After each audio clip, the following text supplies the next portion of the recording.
Puji Tuhan, kembali kita membaca firman Tuhan dari kitab Ester 6, ayat yang pertama sampai ke-14. Demikian firman Tuhan.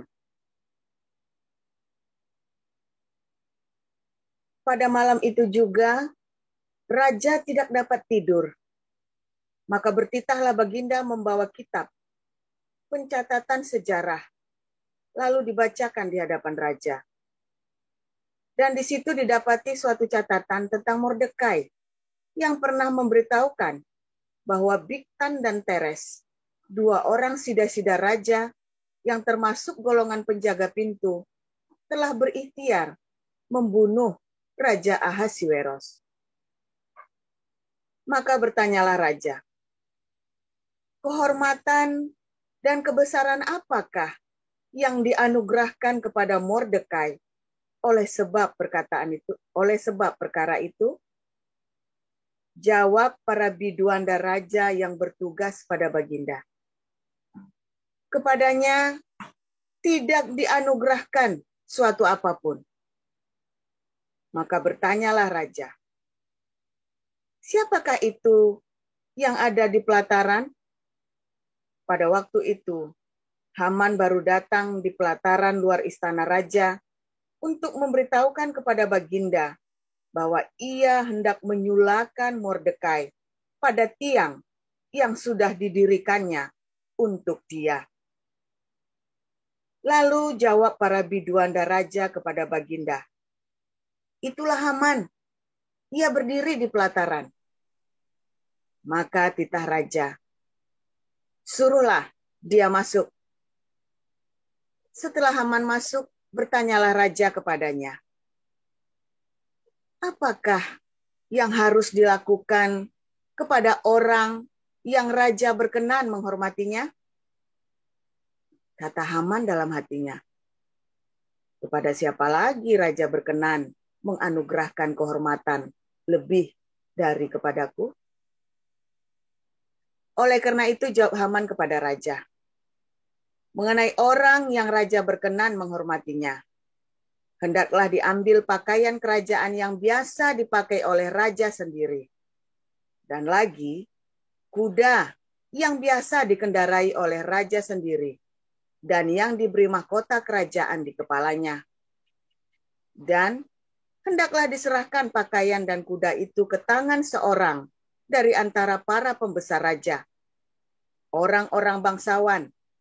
Lalu hendaklah pakaian itu dikenakan kepada orang yang raja berkenan menghormatinya. Kemudian hendaklah ia diarak dengan mengendarai kuda itu melalui lapangan kota, sedang orang berseru-seru di depannya. Beginilah dilakukan kepada orang yang raja berkenan menghormatinya. Maka titah raja kepada Haman, segera ambillah pakaian dan kuda itu, seperti yang kau katakan itu. Dan lakukanlah demikian kepada Mordekai, orang Yahudi, yang duduk di pintu gerbang istana. Sepatah kata pun, janganlah kau lalaikan daripada segala yang kau katakan itu. Lalu Haman mengambil pakaian dan kuda itu, dan dikenakannya pakaian itu kepada Mordekai. Kemudian diaraknya Mordekai melalui lapangan kota itu, sedang ia menyerukan di depannya, beginilah dilakukan kepada orang yang raja berkenan menghormatinya. Kemudian kembalilah Mordekai ke pintu gerbang istana raja. Tetapi Haman bergesa-gesa pulang ke rumahnya dengan sedih hatinya dan berselubung kepalanya. Dan Haman menceritakan kepada Zeres, istrinya, dan kepada semua sahabatnya apa yang dialaminya. Maka kata para orang arif bijaksana dan Zeres, istrinya, kepadanya, jikalau Mordekai yang di depannya engkau sudah mulai jatuh adalah keturunan Yahudi, maka engkau tidak akan sanggup melawan dia. Malahan, engkau akan jatuh benar-benar di depannya. Selagi mereka itu bercakap-cakap dengan dia, datanglah sida-sida raja, lalu mengantarkan Haman dengan segera ke perjamuan yang diadakan oleh Ester. Demikian. Silakan Bu Rima. Lukas 16 ayat 9. Lukas 16 ayat 1 sampai dengan 9. Dan Yesus berkata kepada murid-muridnya, ada seorang kaya yang mempunyai seorang bendahara. Kepadanya disampaikan tuduhan bahwa bendahara itu menghamburkan miliknya. Lalu ia memanggil bendahara itu dan berkata kepadanya, apakah yang kudengar tentang engkau? Berilah pertanggungan jawab atas urusanmu, sebab engkau tidak boleh lagi bekerja sebagai bendahara. Kata bendahara itu di dalam hatinya, apakah yang harus aku perbuat? Tuanku memecat aku dari jabatanku sebagai bendahara. Mencangkul, aku tidak dapat. Mengemis, aku malu. Aku tahu apa yang akan aku perbuat, supaya apabila aku dipecat dari jabatanku sebagai bendahara, ada orang yang akan menampung aku di rumah mereka. Lalu ia memanggil seorang demi seorang yang berhutang kepada tuannya. Katanya kepada yang pertama, berapakah hutangmu kepada tuanku? Jawab orang itu, 100 tempayan minyak. Lalu katanya kepada orang itu, inilah surat hutangmu, duduklah, dan buat surat hutang lain sekarang juga, 50 tempayan. Kemudian ia berkata kepada yang kedua, dan berapakah hutangmu? Jawab orang itu, 100 pikul gandum. Katanya kepada orang itu, inilah surat hutangmu, buatlah surat hutang lain, 80 pikul. Lalu tuan itu memuji bendahara yang tidak jujur itu, karena ia telah bertindak dengan cerdik. Sebab anak-anak dunia ini lebih cerdik terhadap sesamanya daripada anak-anak terang. Dan aku berkata kepadamu, ikatlah persahabatan dengan mempergunakan mamon yang tidak jujur, supaya jika mamon itu tidak dapat menolong lagi, kamu diterima di dalam kemah abadi. Demikianlah firman Tuhan. Baik, saya akan sambung. Lukas 16 ayat 10 berbunyi demikian. Barang siapa setia dalam perkara-perkara kecil, ia setia juga dalam perkara-perkara besar. Dan barang siapa tidak benar dalam perkara-perkara kecil, ia tidak benar juga di dalam perkara-perkara besar. Jadi, jikalau kamu tidak setia dalam hal mamun yang tidak jujur, siapakah yang akan mempercayakan kepadamu harta yang sesungguhnya? Dan jikalau kamu tidak setia dalam harta orang lain, siapakah yang akan menyerahkan hartamu sendiri kepadamu? Seorang hamba tidak dapat mengabdi kepada dua tuan. Karena jika demikian, ia akan membenci yang seorang dan mengasihi yang lain. Atau ia akan setia kepada yang seorang dan tidak mengindahkan yang lain. Kamu tidak dapat mengabdi kepada Allah dan kepada Mammon. Semuanya itu didengar oleh orang-orang Farisi, hamba-hamba uang itu, dan mereka mencemoohkan dia.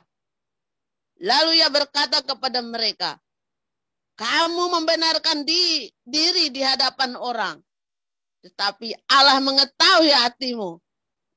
Sebab apa yang dikagumi manusia dibenci oleh Allah. Hukum Taurat dan kitab para nabi berlaku sampai kepada zaman Yohanes. Dan sejak waktu itu kerajaan Allah diberitakan dan setiap orang menggagahinya, berebut memasukinya. Lebih mudah langit dan bumi lenyap daripada satu titik dari hukum Taurat batal. Setiap orang yang menceraikan istrinya, lalu kawin dengan perempuan lain, ia berbuat zina. Dan barang siapa kawin dengan perempuan yang diceraikan suaminya, ia berbuat zina. Demikian pembacaan firman Tuhan. Terima kasih Bu Sinta. Amin. Silakan. Ya, saya lanjutkan. Ada seorang kaya yang selalu berpakaian jubah ungu dan kain halus. Dan setiap hari ia bersukaria dalam kemewahan. Dan ada seorang pengemis bernama Lazarus. Badannya penuh dengan borok. Berbaring dekat pintu rumah orang kaya itu. Dan ia ingin menghilangkan laparnya dengan apa yang jatuh dari meja orang kaya itu. Malah anjing-anjing datang dan menjilat boroknya. Kemudian matilah orang miskin itu. Lalu dibawa oleh malaikat-malaikat ke pangkuan Abraham. Orang kaya itu juga mati, lalu dikubur, dan sementara ia menderita sengsara di alam maut, ia memandang ke atas, dan dari jauh dilihatnya Abraham dan Lazarus duduk di pangkuannya. Lalu ia berseru katanya, "Bapa Abraham, kasihanilah aku. Suruhlah Lazarus supaya ia mencelupkan ujung jarinya ke dalam air dan menyejukkan lidahku. Sebab aku sangat kesakitan dalam nyala api ini." Tetapi Abraham berkata, "Anak, ingatlah bahwa engkau telah menerima segala yang baik sewaktu hidupmu. Sedangkan Lazarus segala yang buruk. Sekarang ia mendapat hiburan dan engkau sangat menderita. Selain daripada itu di antara kami dan engkau terbentang jurang yang tak terseberangi. Supaya mereka yang mau pergi dari sini kepadamu, ataupun mereka yang mau datang dari situ kepada kami, tidak dapat menyeberang." Kata orang itu, "Kalau demikian aku minta kepadamu, Bapa, supaya engkau menyuruh dia ke rumah ayahku. Sebab masih ada 5 orang saudaraku, supaya memperingati mereka dengan sungguh-sungguh, agar mereka jangan masuk kelak ke dalam tempat penderitaan ini." Tetapi kata Abraham, "Ada pada mereka kesaksian Musa dan para nabi. Baiklah mereka mendengarkan kesaksian itu." Jawab orang itu, "Tidak, Bapa Abraham. Tetapi jika ada seorang yang datang dari antara orang mati kepada mereka, mereka akan bertobat." Kata Abraham kepadanya, "Jika mereka tidak mendengarkan kesaksian Musa dan para nabi, mereka juga tidak akan mau diyakinkan, sekalipun oleh seorang yang bangkit dari antara orang mati." Demikian firman Tuhan. Terima kasih para lektor, Ibu Nerliana, Ibu Rima, Ibu Lucy, juga Bapak Apens, Bapak Yuda. Terima kasih. Kita akan mendengarkan renungan firman Tuhan yang akan disampaikan oleh Pastor Joseph Paul Zhang yang berjudul Sukses yang Tertunda. Silakan, Pastor.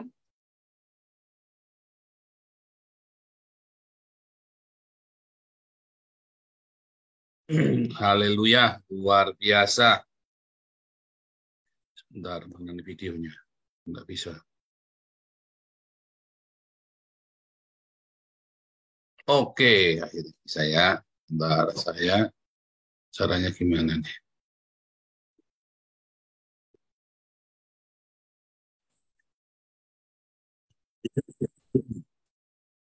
Iya, saudara. Wah, ini saya belum mandi, belum bersih-bersih. Saya baru masih kebut terus itu ya, supaya besok bisa dipakai buat pertemuan terasnya yang dibikin itu, saudara ya. Tadi saya kerja pagi-pagi dibantu Benyamin angkat-angkat. Lalu siapa namanya, Wisely bantu dari pagi, saudara ya. Hari ini bikin finishing, bikin lantai, dinding-dindingnya diselesaikan, pasang jendela. Itu pertama kali saya pasang jendela, pasang pintu, saudara ya. Semoga nggak miring aja, saudara. Selalu ada saatnya pertama kali, saudara. Dan yang luar biasa sekali, saudara ya, bikinnya itu ya ini pertama kali dan luar biasa ya, penyertaan Tuhan ya, langsung jadi, saudara. Nggak perlu bongkar. Itu benar-benar kokoh sekali ya. Saya tak sendiri, wah ini kalau kena salju ini biar saljunya 80 cm juga ya, kalau 1 meter ya empuh saudara. Jadi kalau 80 cm, 50 cm masih oke lah. Ya saudara. Malah atas itu bisa buat nanti duduk-duduk summer itu ya, kalau berjemur matahari itu saudara. Oke, luar biasa itu kira-kira aktivitas saya tiap hari. Makanya seminggu ini saya agak ini ya, kecuali ada kelas itu saya fokuskan dulu karena kemarin sudah libur. Saudara, saya berharap ya bisa para penatua ada yang bisa datang untuk ditabiskan di Israel, saudara, bulan Oktober ini ya. Berharap semoga-moga ini ada beberapa yang bisa ikut ya, sebab urgensi sekali untuk kita mentabiskan para penatua dan gembala yang ada di Indonesia, saudara ya. Ini setelah Kopdar ya, nanti saya akan kasih nama-namanya, saudara ya, untuk menjadi penatua dan gembala ya. Nggak cuma satu, gembalanya banyak, saudara ya. Dan ini bukan buat gagah-gagahan, bukan juga levelnya lebih tinggi, bukan, saudara ya, bukan. Karena fungsi ya, sebuah fungsi supaya tanpa saya pun tetap bisa jalan ya. Artinya bisa running terus, saudara ya. Saya hanya mau bikin satu ini saja, memotivasi ya, namanya inspirasi, dan motivasi ya, inisiasi, inspirasi, dan motivasi, saudara ya. Nah, itu harusnya begitu, karena Anda bukan pengikut saya, Anda pengikut Kristus ya. Harus bisa begitu, nanti kita bikin. Nah, supaya bisa seperti itu, saudara ya, makanya saya persiapkan Hagios Bible College. Anda yang sudah lulus dari kelas apostolik, walaupun belum punya ijazah SMA, ya, tapi selesai kelas apostolik, evangelis, apologetik, apostolik, Anda boleh masuk ke Hagios Bible College, ya, supaya Anda nanti ada persamaannya itu, karena itu kan seperti matrikulasi itu kan, itu sama dengan 1 tahun tuh ya, 4 bulan kan, evangelis, apologetik, apostolik, itu kan 4 bulan, itu kayak matrikulasi itu, saudara ya. Anda bisa langsung masuk ke Hagios Bible College nanti bulan Januari ya, kita jadinya bulan Januari aja, karena nampaknya ini nggak keburu, saudara ya, kalau kita bikin ini yang daftar baru 5 ya, baru 5 ya. Saya bilang 10 kita baru bisa jalan, saudara ya, college, tapi baru 5. Sabar ya. Tapi kita persiapkan yang baik. Angkatan kedua selalu lebih baik daripada angkatan pertama, saudara ya, karena materinya sudah jadi dan lebih lengkap. Anda boleh ngulang ya, kalau ada waktu masuk saja boleh ya, ngulang, nggak apa-apa ya. Yang seperti di kelas evangelis apologetik, jadi pendengar boleh masuk lagi. Itu penting, saudara ya. Nah, yang lebih penting lagi kalau Anda sudah diajarin, ya praktek, saudara. Lakukan ya. Nah, untuk yang selesai kelas apologetik ya, atas Anda boleh besok ikut bagaimana mempersiapkan khotbah renungan ya, bagaimana mempersiapkan khotbah dan renungan, menggali ya, dan menyajikannya, saudara ya. Nah, bagaimana Anda bisa dapat wahyu Jibril yang jebrol-jebrol tiap hari itu, saudara ya. Itu penting, saudara ya, penting, saudara ya, supaya hidupmu itu adalah khotbah, bukan mulutmu, hidupmu. Itu penting, saudara ya, penting. Dan yang lebih penting lagi, Anda harus setia. Harus setia, saudara ya. Karena ketika di dalam kesetiaan, memang ya, mungkin orang tidak lihat, saudara, hari itu. Banyak sekali perbuatan-perbuatan baik kita yang orang tidak lihat. Bahkan kita sudah sebegitu gede begini saja, orang mencaci maki saya, saudara. Bayangin. Kita sudah sebegitu gede ini saja, koleknya 500 juta rata-rata per bulan saja, orang masih mencaci maki kita, padahal 1 rupiah pun nggak ada yang masuk ke rekening saya. Ya kan? Masih mencaci maki, orang nggak lihat. Tetapi, lakukan dengan setia. Terutama masalah keuangan.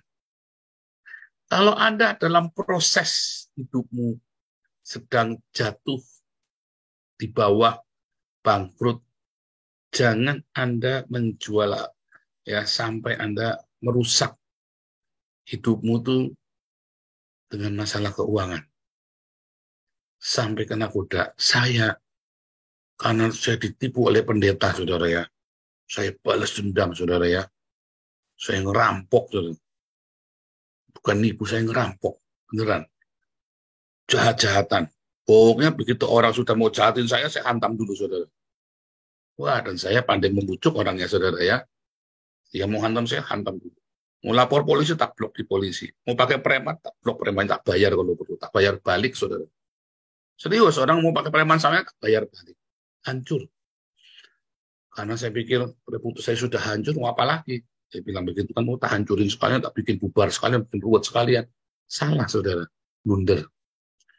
Seharusnya yang dilakukan. Ya, dan saya tidak terlambat. Tidak ada kata terlambat. Saya bilang, saya perbaiki waktu itu ya, saya perbaiki. Ya, 2014-2015. Saya hadapin, saudara. Saya buat dengan, wah ngeri saudara ya, dalam masalah uang. Hari ini Anda lihat ya, bagaimana kita mengelola keuangan itu, nanti di kelas apostolik terakhir saya ajarin ya.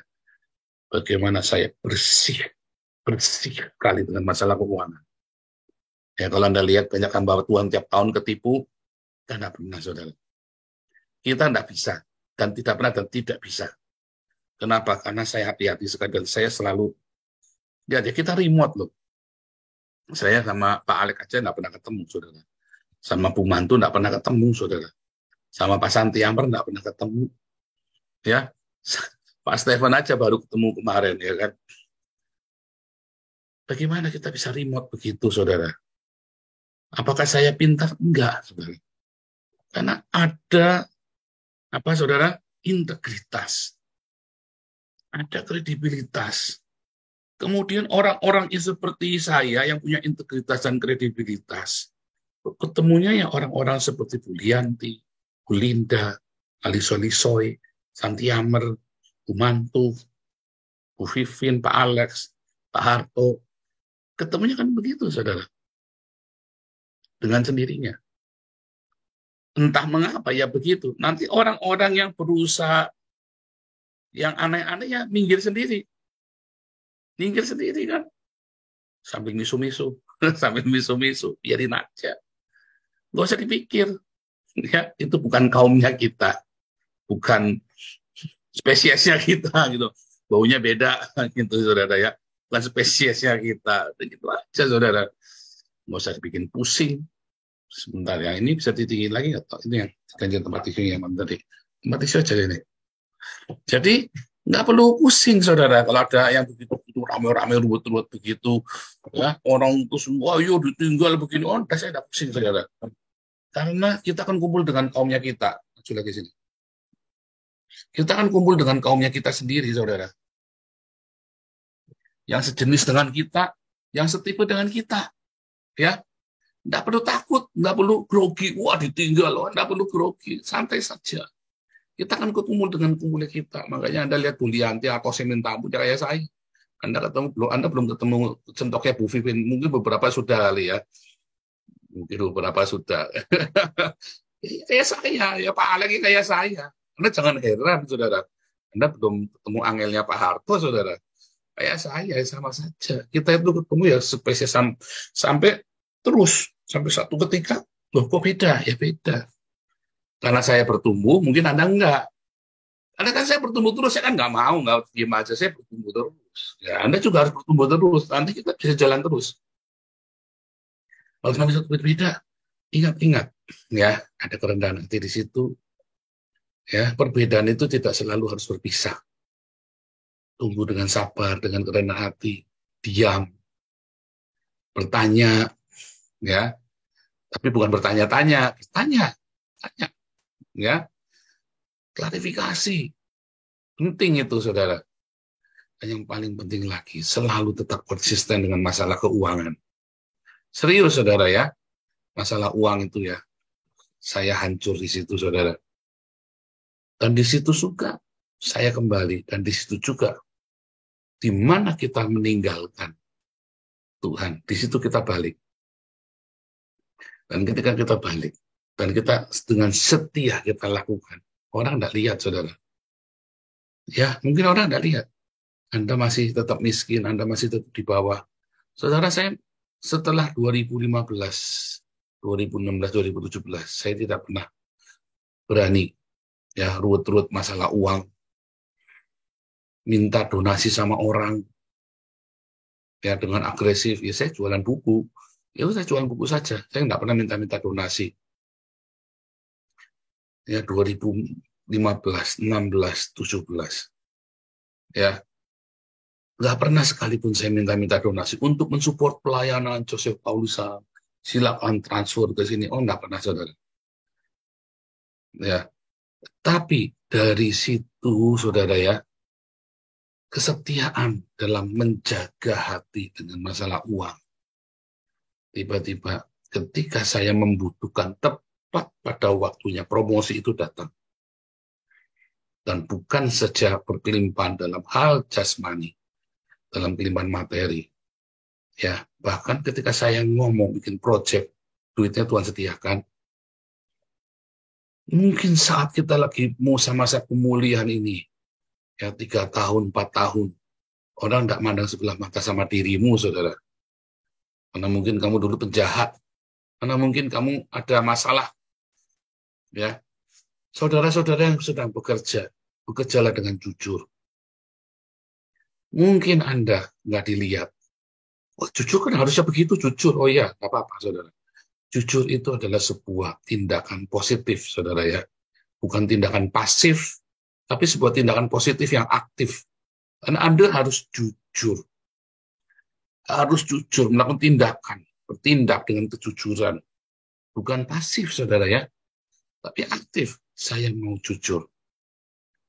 Ya, kalau Anda terima uang, ya, Anda bilang sama owner, kalau Anda karyawan ya, Pak, tadi saya terima uang dari sini. Kasihkan, saudara. Nanti owner itu akan tabung atau akan kembalikan. Kalau dulu saya selalu laporan ke HRD. Direktur HRD-nya dulu sangat suka sama saya ya, karena saya tegas, jujur, ya saya terus selalu kerja keras gitu ya. Kalau ada apa-apa saya, udah, kemarin udah kerjain. Ya, sebelum diperintah saya kemarin sudah tak kerjain, sudah saya siap-siapin. Ditambah jujur. Wah, saya pernah mengalami jujur yang luar biasa, saudara ya, tidak kompromi. Setiap saya terima uang, ya ada orang beli masih komisi gitu ya, saya laporan sama HRD, Pak saya terima uang sekian, tapi semua orang terima, saudara. Jadi HRD-nya bilang, kamu bikin rekening khusus jangan dicampur. Kalau sampai diaudit, kamu sudah bilang sama saya. Saya kumpulkan itu uangnya, saudara. Sehingga ketika saya ketemu preman, ketemu polisi, ketemu tentara, ketemu apa butuh dana taktis itu, saya keluarin duitnya dari situ, saudara. Saya tidak pernah minta kantor. Sehingga kalau bilang di Palembang itu udah kayak kotanya sendiri. Yang polisi, yang tentara, yang preman itu, semua sudah pernah makan uang saya, sudah dibagi uang jin dimakan setan. Ya, nggak pernah saya bawa pulang. Dan saya laporkan. Nah, terus hari ini bingung, kamu kok bos-bos di Jakarta ini pada bingung, kenapa ini kamu masih muda, umur saya baru 27 tahun ya. Waduh, mainannya udah penting, centengnya udah mayor. Centeng saya mayor, saudara ya. Serius, saudara. Waktu itu jalan kemana-mana, yang awal saya mayor-mayor, ya. Minimum kapten, saudara, yang jalan sama saya semua. Selalu saya pergi kemana, ke kebun kemana, selalu dampingi. Kan zaman itu masih rawan ya, sekarang udah aman ya. Suruh bawa pistol, saudara ya. Nah, tetapi kejujuran itu, ya, penting, saudara ya. Mungkin kelihatannya goblok. Saya lihat teman-teman saya udah pada punya Pajero ya, itu pakai Land Cruiser. Wah, zamannya Land Cruiser waktu itu ya. Wah, teman-teman saya semua, anak buah saya aja beli Land Cruiser, anak buah saya. Saya masih tetap makan gaji. Ya. Saya putus asa ketika 2010 itu ya. Saya putus asa, saudara. Jujur saya dari saya bekerja ya tahun 2002 sampai 2010. Hasilnya apa, Tuhan? Ya, malah pendeta pun ngapusi saya, nipu saya. Malah mencelakakan saya. Enggak cuma satu pendeta, saudara.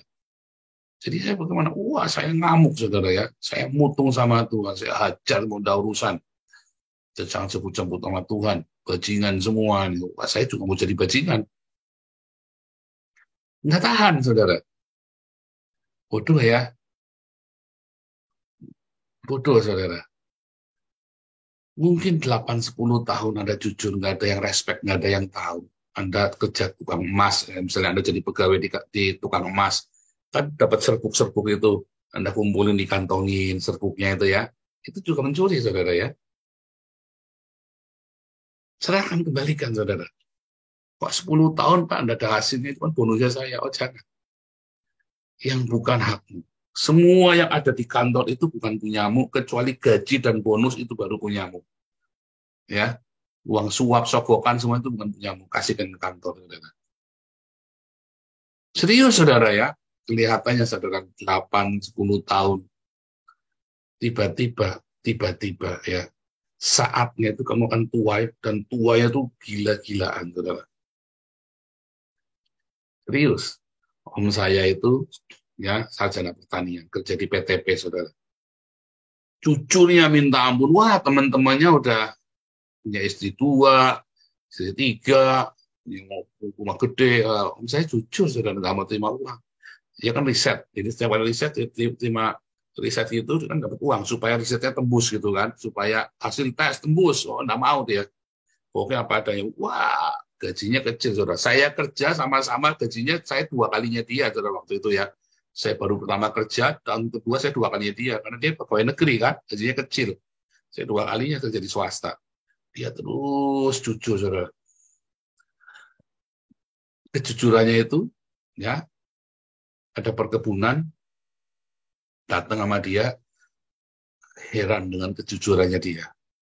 Kami perlu orang yang seperti kamu, berdedikasi dan jujur. Gajinya 10 kali lipat, saudara. Kerja sama perusahaan Malaysia. Perkebunan Malaysia, dan kerjanya di Medan ya, di Sumatera Utara. Gajinya 10 kali lipat, saudara. Serius, saudara ya.